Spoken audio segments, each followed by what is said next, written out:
जय हिंद दोस्तों, dear student, स्वागत है। और प्यारे दोस्तों, आज हम आप लोग के लिए लेकर आ गए हैं आर आर बी डी जो खान ग्लोबर्स स्टडी जो है, जो पॉकेट जीके है, सामान्य ज्ञान। आज हम ये लेकर आ गए हैं जो आपके एग्ज़ाम, बिहार पुलिस एग्ज़ाम के लिए रामबाण प्रोडक्शन लेकर आ गए हैं, जो पॉकेट जीके जो निकाला है खान सर सामान्य ज्ञान के नाम से।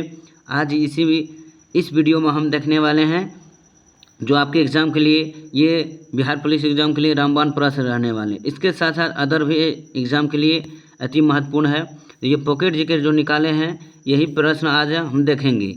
इसमें हम महत्वपूर्ण प्रश्न देखेंगे इस क्लास में। तो आप लोग से रिक्वेस्ट है कि यह वीडियो शुरू से अंत तक जरूर देखिएगा। आपके लिए अब हम लगातार ये पॉकेट जीके के जितना भी प्रश्न है वो सब आपके बीच उपस्थित करेंगे। तो आप लोग शुरू से अंत तक जरूर बने रहे और वीडियो को स्किप ना कीजिए। तो आज से आपका ये पहला क्लास स्टार्ट है पॉकेट जीके का प्रथम। तो इसमें हम देखेंगे आज प्राचीन भारत एवं प्राचीन भारतीय इतिहास के स्रोत देखेंगे। तो चलिए बिना देरी साथ बढ़ते हैं आप अपनी प्रश्न को। आपसे रिक्वेस्ट है वीडियो को शुरू से लेकर अंत तक जरूर बने रहे और अपने दोस्तों के साथ शेयर जरूर कीजिएगा। और जो लोग मतलब जिसके पास ये पॉकेट जीके नहीं है, तो इस वीडियो ऑनलाइन आप पढ़ सकते। आप लोग के लिए बेसिक व बेसिक लेकर हम आएंगे। तो अपने दोस्तों के साथ शेयर जरूर कीजिए। इसका PDF हम अपने टेलीग्राम पर देंगे, फ्री में आप प्राप्त कीजिए। तो चलिए हम बढ़ते हैं। तो दोस्तों, जानते हैं प्राचीन भारतीय इतिहास के स्रोत, यानी प्राचीन भारत के बारे में हम जानेंगे। तो देखिए, इसके जानने के लिए सबसे पहले महत्वपूर्ण बात जानना पड़ेगा कि प्राचीन भारतीय इतिहास के जो स्रोत हैं वो मुख्यतः 3 प्रकार के होते हैं। कितना? 3 प्रकार के होते हैं। एक होता है पुरातात्विक स्रोत, एक दूसरा होता है साहित्य स्रोत, और तीसरा क्या होता है? विदेशी यात्रियों का विवरण होता है। तो ये होता है आपका पुरातात्विक स्रोत और साहित्य स्रोत और विदेशी यात्रियों के विवरण। अगर पूछा जाए आपके एग्जाम में कि प्राचीन भारतीय इतिहास के कितने स्रोत हैं, तो आप बता दीजिएगा 3: पुरातात्विक स्रोत, साहित्य का स्रोत और विदेशी यात्री के विवरण। अब इसका जो है दोस्तों, आप बढ़ते हैं अपनी मुख्य पॉइंट की ओर।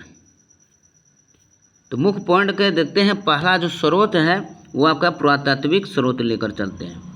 पहला स्रोत आपका क्या है दोस्तों? पुरातात्विक स्रोत लेकर हम बढ़ते हैं।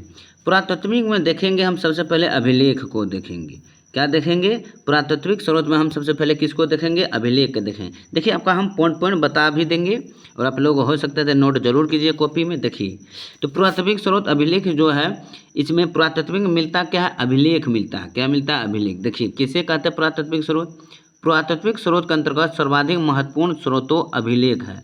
सर्वाधिक महत्वपूर्ण स्रोत क्या है? अभिलेख। अगर पूछा जाए कि पुरातात्विक स्रोत में सबसे सर्वाधिक महत्वपूर्ण स्रोत कौन है, तो वो आप मार दीजिएगा क्या? अभिलेख।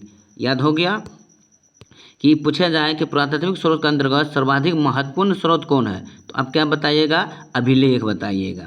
क्योंकि अभिलेख पाषाण शिलाओं, स्तंभों, ताम्रपत्रों, दीवारों, मुद्राओं पर उत्खनित है तथा अभिलेखों के अध्ययन को हम क्या कहते हैं? ग्राफी कहते हैं। देखिए, पुरातात्विक स्रोत में जो मिलता है वो खुदाई से, उत्खनन से जो मिलता है, जो जमीन से जुताई से जो स्तंभ मिलता है, जैसे शिलालेख मिलना, स्तंभ मिलना, ताम्रपत्र मिलना, दीवारों या मुद्राओं पर उत्खनित जो होता है, जो चीज़ मिलता है वो किस स्रोत में मिलता है? पुरातात्विक स्रोत में मिलता है।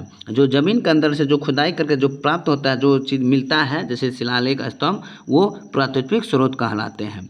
देखिए, अभिलेखों के अध्ययन को हम क्या कहते हैं? एपिग्राफी कहते हैं। प्रश्न अगर पूछा जाए कि अभिलेखों के अध्ययन को क्या कहते हैं, तो आप बताइएगा एपिग्राफी कहते हैं। क्या कहते हैं?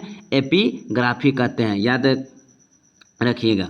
चलिए, आप दूसरा पॉइंट चलते हैं कि सर्वाधिक प्राचीन अभिलेख मध्य एशिया के 14वीं ईसा पूर्व बोगज कोई अभिलेख नाम संस्था से मिले हैं।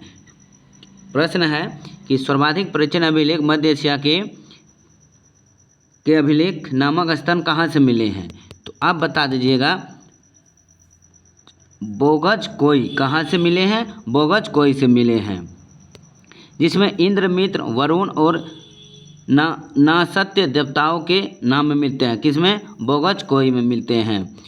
और अगली प्रश्न, अब आगे बढ़ते हैं। जबकि भारत में प्राचीन अभिलेख अशोक के है। अगर पूछा जाए कि भारत में सबसे प्राचीन अभिलेख किसका है? तो आप क्या बताइएगा? तो अशोक बताइएगा। किसका है अभिलेख? प्राचीन अशोक का है, जो 300 ईसा पूर्व के लगभग का है। कितना ईसा पूर्व के? 300 ईसा पूर्व के है। किसका अभिलेख? अशोक का। अब तीसरा पॉइंट है कि भारतीय पुरातत्व विभाग का जनक किसे कहा गया है? प्रश्न पूछा जाए कि भारतीय पुरातत्व विभाग का जनक कौन है, तो आप बताइएगा कि सर अलेक्जेंडर कनिंघम। कौन? Sir Alexander Cunningham. कौन? Sir Alexander Cunningham. अगर पूछ लिया जाए कि भारतीय पुरातत्व विभाग का जनक कौन है, तो आप बताइएगा सर अलेक्जेंडर कनिंघम को कहते हैं। किसको? सर अलेक्जेंडर कनिंघम को। तो याद हो गया दोस्तों। तो अगर पूछा फिर है कि भारतवर्ष का सर्वप्रथम उल्लेख हाथी गुफा अभिलेख में मिलता है। प्रश्न अगर पूछा जाए कि भारतवर्ष का सर्वप्रथम उल्लेख कहाँ मिलता है, तो हाथी गुफा अभिलेख से मिलता है। किससे मिलता है? हाथी गुफा अभिलेख से मिलता है। याद रखिएगा। अगली की ओर बढ़ते हैं। तो भारत का सर्वप्रथम उल्लेख अभिलेख कहाँ मिलता है, तो हाथी गुफा में मिलता है। तो ये पॉइंट याद रखिएगा। अगली है पॉइंट कि यौवन राजदूत एलिओडोरस का बेस नगर कहाँ था? विदेशिया से गरुड़ स्तंभ लेख प्राप्त होता है, जिसमें मध्य भारत में भागवत धर्म विकसित होने का प्रमाण मिलता है। ठीक। अगली पॉइंट है कि सुरभिक्ष शब्द का सर्वप्रथम उल्लेख कहाँ मिलता है? प्रश्न है सुरभिक्ष शब्द का सर्वप्रथम उल्लेख कहाँ मिलता है, तो आप बताइएगा सोहगोरा अभिलेख में। सोहगोरा अभिलेख में किस शब्द का प्रथम उल्लेख मिलता है? सुरभिक्ष का। सुरभिक्ष का उल्लेख सोहगोरा अभिलेख में मिलता है। याद रखिएगा। अगली पॉइंट है कि ऐरन यानी मध्य प्रदेश में से प्राप्त वाराह भगवान पर हुनराज तोरमान का उल्लेख अंकित है तथा सती प्रथा का पहला लिखित साक्ष्य मिलता है। तो पहला सती प्रथा का पहला लिखित साक्ष्य कहाँ मिलता है?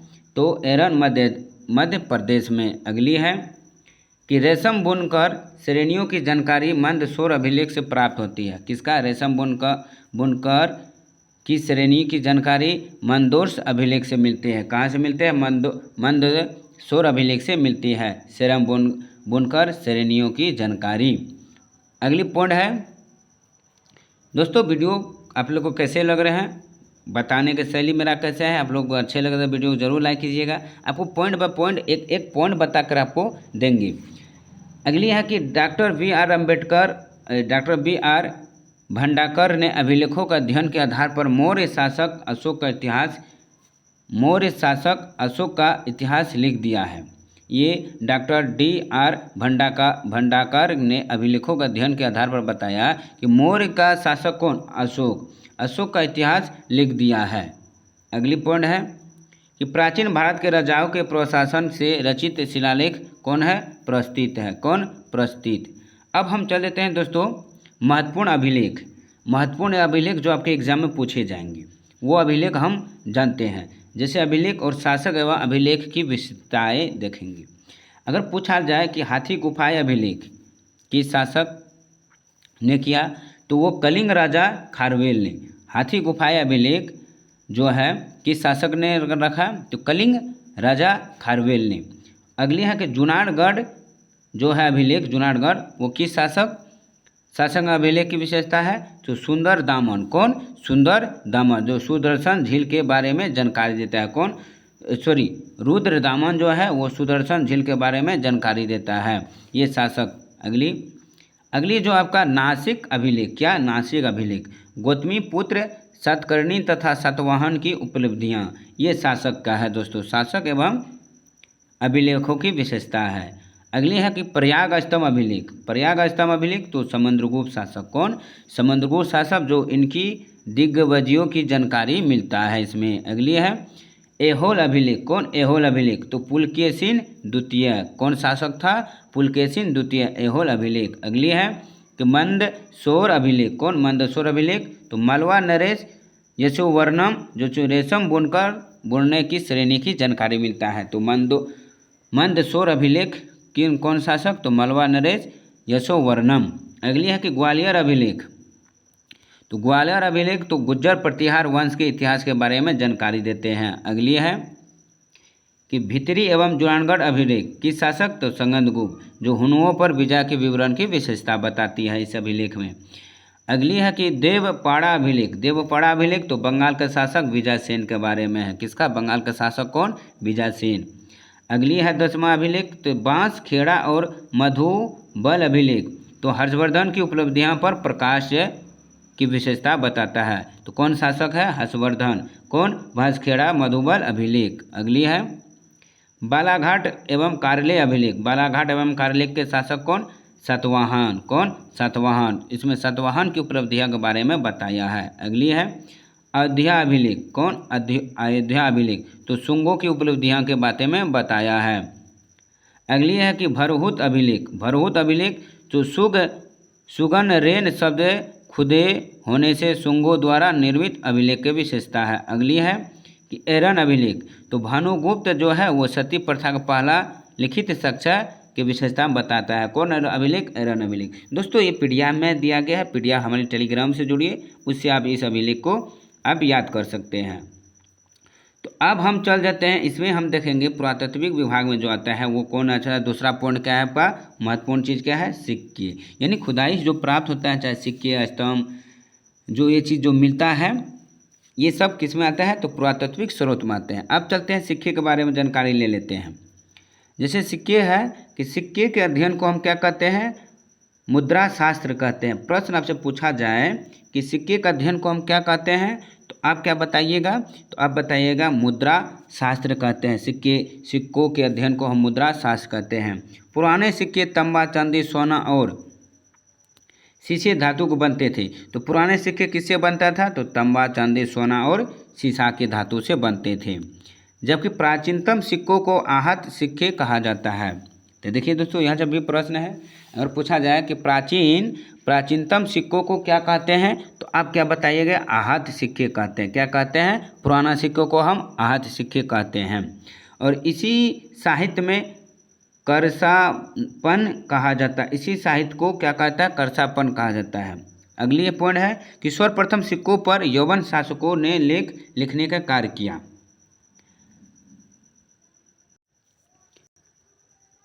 अगर पूछ लिया जाए दोस्तों कि सर्वप्रथम सिक्कों पर यौवन शासकों ने लेख लिखने का कार्य किया, तो पूछा जाए कि सर्वप्रथम सिक्कों पर किस शासक ने लेख लिखने का कार्य किया, तो आप क्या बताइएगा, यौवन शासक ने। कौन, यौवन शासक ने। अगली पॉइंट है कि कनिष्क के सिक्कों से उसका बौद्ध धर्म का अनुयायी होना प्रमाणित होता है। किसका, कनिष्क के सिक्कों का उसका जो है किस धर्म का अनुयायी होना होता है, तो बौद्ध धर्म का। किसका, बौद्ध धर्म। किसका सिक्का, कनिष्क का। अगली है कि इंडो यूनानी तथा इंडो सिथियन शासकों के इतिहास के प्रमुख स्रोत सिक्के है। किसका, इंडो यूनानी तथा इंडो सिथियन शासकों के इतिहास के प्रमुख स्रोत सिक्के हैं। अगली है कि आरंभिक सिक्के अधिकतर चांदी के होते थे, जबकि तांबे के सिक्के बहुत कम थे। आरंभिक सिक्के अधिकतर चांदी के होते थे और जबकि तांबे के सिक्के बहुत कम होते थे शुरुआत में। ये सिक्के पंचमार्क के सिक्के कहलाते थे। अगर पूछ दिया जाए कि तांबे के सिक्के और चांदी के सिक्के को क्या कहते थे, तो पंचमार्क के सिक्के कहते थे, याद रखिएगा। रोमन सिक्के अरिमेंडो यानी पुडुचेरी के पास से प्राप्त हुए। अगर पूछ लिया जाए कि रोमन के सिक्के कहाँ से प्राप्त हुए, तो आप बताएंगे पुडुचेरी के पास से प्राप्त हुआ। कहाँ से, पुडुचेरी के पास से। अगली है कि उत्तरी भारतीय मंदिरों की कला शैली क्या कहलाती है, तो नगर शैली कहलाती है। प्रश्न है कि पूछ लिया जाए उत्तरी भारतीय मंदिरों की कला शैली को क्या कहते हैं, नगर शैली कहते हैं। एवं दक्षिण भारतीय मंदिरों को की कला शैली को क्या कहते हैं, द्रविड़ शैली कहते हैं। कितना अच्छा महत्वपूर्ण प्रश्न है कि उत्तरी भारतीय मंदिर कला शैली को नगर शैली और दक्षिण भारतीय मंदिरों को हम क्या कहते हैं, द्रविड़ शैली कहते हैं, याद रखिएगा। जबकि दक्षिण के वे मंदिर जिनमें नगर एवं द्रविड़ दोनों शैलियों का प्रयोग हुआ है वे कौन है, बेसर शैली के मंदिर कहलाते हैं। कितना अच्छे प्रश्न है। दक्षिण एवं दक्षिण के वे मंदिर जिसमें नगर शैली एवं द्रविड़ शैली दोनों के विषय में बताया गया है उसे क्या कहते हैं, बैसर शैली कहते हैं। बैसर के शैली के मंदिर कहलाते हैं। अगली है कुषाण काल, गुप्त काल और गुप्तचरों काल में जो मूर्तियां निर्मित की गई, जन साधारण की धार्मिक आस्था और मूर्तिकला का ज्ञान मिलता है। अगली है कि भरतहूत, बोधगया, सांची और अमरावती की मूर्तिकला में जन सामान्य के जीवन की यथार्थ झांकी मिलती है। अगली पॉइंट है कि अजंता गुफा में उत्कीर्ण माता और शिशु तथा मरणासन्न राजकुमारी जैसे चित्रों की शाश्वतता सर्वकालिक है, जिससे गुप्तकालीन कलात्मक और तत्कालीन जीवन की झलक मिलती है। अजंता गुफा में उत्कीर्ण जो है किसका, माता और शिशु का, और मरणासन्न राजकुमारी जैसे चित्रों की शाश्वतता सर्वकालीन है। तो चलिए दोस्तों, ये था आपका पुरातात्विक स्रोत जो है आपका ये खत्म हो चुका है। अब हम दूसरा पॉइंट क्या है आपका, साहित्य स्रोत है। क्या है दोस्तों, साहित्य स्रोत है। दोस्तों आप बताइए कमेंट में कि आपको जो हम बताए हैं पुरातात्विक पहला स्रोत, इतिहास के जो 3 महत्वपूर्ण स्रोत है, ये पहला स्रोत क्या है, पुरातात्विक। इसमें जो जितना हम बताए हैं आप लोग को कैसे लगे हैं, आप लोग कमेंट में ज़रूर राय हमें दीजिए, ताकि आप लोग के लिए हमें अच्छे अच्छे पॉइंट बना के आपको बताएं, क्योंकि आपके एग्ज़ाम के लिए रामबाण प्रश्न है तो आप लोग के लिए ही लेकर आए हैं। जो और हम अपने भी जो एसोसिएशन में जो चलवाते हैं, जो निकलते हैं, वही करवा रहे हैं।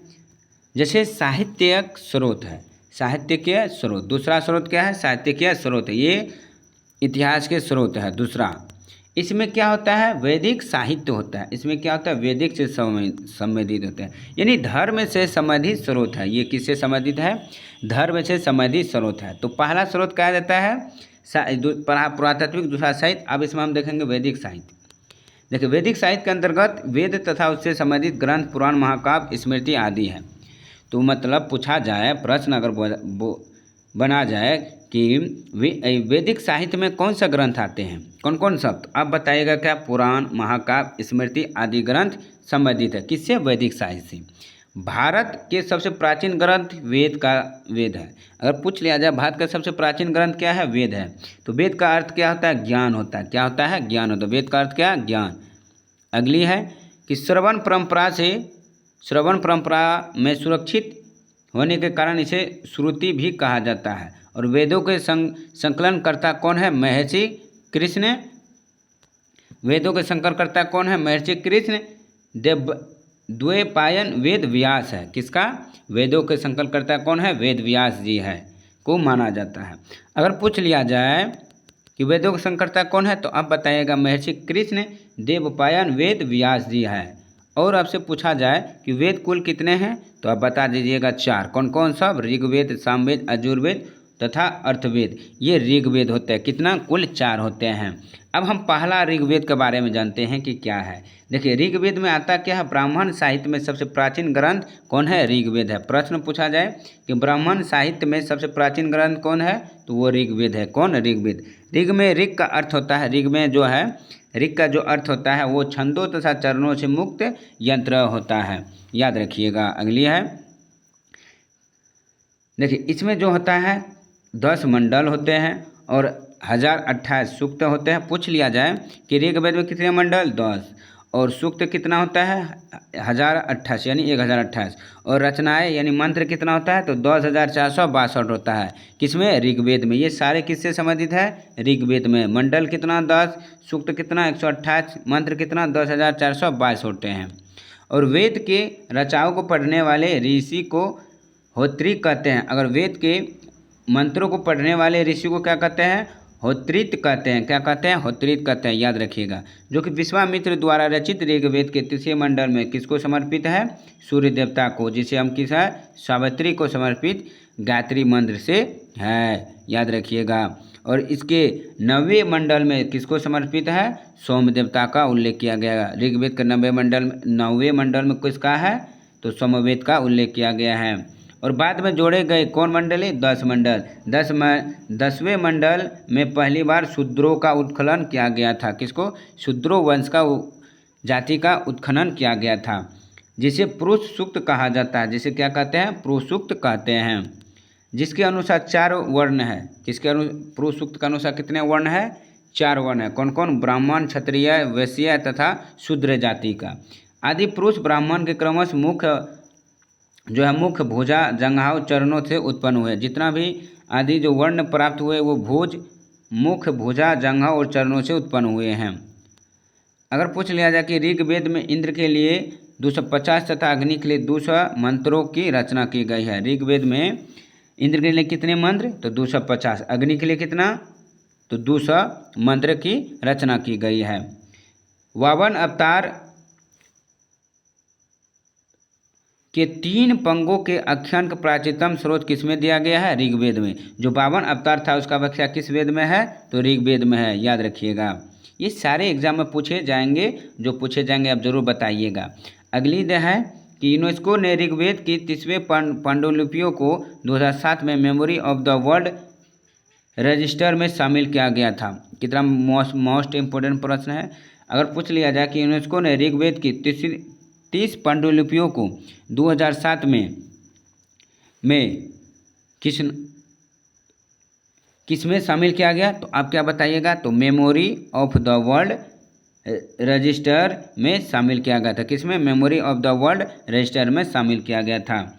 अब अगला दूसरा वेद क्या है, अजुर्वेद। अजुर्वेद का अर्थ क्या है, ज्ञान। इसमें अब क्या है देखिए दोस्तों, इसमें क्या होता है, देखो अजुर्वेद का अर्थ क्या होता है, जिसमें अब हम पढ़ते हैं इसको। देखो अजुर्वेद अज्ञों के नियमों एवं विधि विधानों का संकलन मिलता है। अजुर्वेद में क्या, यज्ञ से संबंधित है, पूजा पाठ से संबंधित है, ये इसमें मिलता है। किसमें, अजुर्वेद में मिलता है। चलिए अब हम बढ़ते हैं।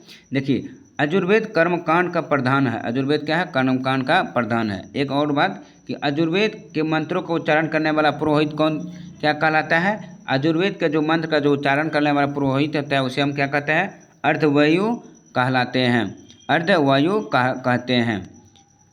एक ऐसा वेद है जो गद एवं पद दोनों शैली में है। कौन वेद, अजुर्वेद। इसके कितने भाग हैं, अगर पूछा जाए कि अजुर्वेद के कितने भाग हैं, तो 2 भाग, कृष्ण अजुर्वेद और शुक्ल अजुर्वेद। अजुर्वेद के कितने भाग, 2 भाग, कृष्ण अजुर्वेद और शुक्ल अजुर्वेद। अब हम चलते हैं सामवेद। सामवेद का शाब्दिक अर्थ क्या होता है, ज्ञान यानी संगीत। सामवेद का जो शाब्दिक संगीत होते हैं, इसमें क्या संबंधित होता है, संगीत से जो गाना होता है इससे में संबंधित होता है, मतलब सभी तरह के गाना धर्म से संबंधित। इनमें मुख्यतः यज्ञों के अवसर पर गाए जाने वाले जो मंत्र एवं रचना का संकलन है ये इसी वेद में है। किसमें वेद में है, सामवेद में है। इसके मंत्र को गाने वाले को हम क्या कहते हैं, उद्गाता कहते हैं। इसके गाने वाले, इससे प्रश्न पूछा जाए कि सामवेद के मंत्रों को गाने वाले को क्या कहते हैं, तो आप क्या बताइएगा, उद्गाता कहते हैं। इसे भारतीय संगीत का जनक कहा जाता है। भारतीय संगीत का जनक किस वेद को कहते हैं, तो आप क्या बताइएगा, सामवेद को कहते हैं। भारतीय संगीत का जनक कौन है, सामवेद है। जो इसमें कुल मंत्र कितना है, 1875, जिसमें 75 से अतिरिक्त शेष ऋग्वेद से ली गई है। अवेद, गंधर्व वेद इसकी प्रमुख शाखाएँ हैं, जो कोथुमीय, जिमिनियम तथा रानायनीय। अगला आपका चौथा वेद कौन है, अर्थवेद है। अर्थवेद अथवा नाम ऋषि इसके प्रथम दृष्टा है। इन्हीं के नाम पर इसे अर्थवेद कहा गया है। किसके नाम पर, प्रथम दृष्टता के नाम पर ये अर्थवेद रखा गया है। इसके दूसरे दृष्टता रचिता को क्या कहते हैं, आगिरस ऋषि कहते थे। क्या, आगिरस ऋषि कहते थे। इसे अथर्वागिरस वेद भी कहा जाता है। कौन वेद को, अथर्ववेद को। इसे भेषज वेद भी कहते हैं। इस वेद में सर्वप्रथम सती प्रथा का उल्लेख किया गया। अगर पूछा जाए मोस्ट इम्पोर्टेंट प्रश्न कि सती प्रथा का उल्लेख किस वेद में किया गया, तो आप क्या बताइएगा, अर्थवेद में किया गया है। और इनकी रचना सबसे अंत में हुई। इनकी रचना कहाँ, सबसे अंत में। कुल 20 कांड है और 731 सूक्त है एवं 5987 आपका क्या है, मंत्र है। इसमें लगभग 1200 मंत्र ऋग्वेद से उद्धृत है। अगर पूछ लिया जाए कि अर्थवेद में 1200 मंत्र किस वेद से लिया है, तो वो आप क्या बताइएगा, ऋग्वेद से लिया गया है। तो ये दोस्तों आपका जो अभी करवाए हैं ये आपका भारतीय इतिहास के मुख्य स्रोत जो थे 3, वो पुरातात्विक, साहित्य और विदेशी। इसमें से आपका जो किए हैं वो 2 कर चुके हैं, पुरातात्विक स्रोत और साहित्य स्रोत। तो अब हम आपके जो बचे हैं आप लोग के लिए वो विदेशी यात्रियों का जो स्रोत है बचा हुआ है भारतीय इतिहास का, वो आप नेक्स्ट वीडियो में देखेंगे। तो आप हमें ज़रूर बताइए कि आपको ये प्राचीन भारत का जो वीडियो हम बनाए हैं, क्लास का पहला वीडियो, आप लोग को कैसा लगा है। तो ज़रूर वीडियो में कमेंट बताइए दोस्तों, ताकि हमें मोटिवेट मिले कि मेरा जो बताया हुआ जिस तरह से है आपको कैसे लगे हैं। तो उम्मीद है कि आप सारे अच्छे से समझ में आ गए हैं, पॉइंट भी बना के दिए हैं। इसका PDF टेलीग्राम पर है, जो पॉइंट बाय पॉइंट आपको मिलेंगे, ये भी मिलेंगे और पॉइंट बाय पॉइंट बना हुआ प्रश्न भी मिलेंगे। तो आज के लिए इतना ही, धन्यवाद, जय हिंद। फिर मिलता हूँ पार्ट 2 के साथ, इसी जो बचे हुए हैं स्रोत उनके बारे में। तो धन्यवाद, जय हिंद, ऑल द बेस्ट।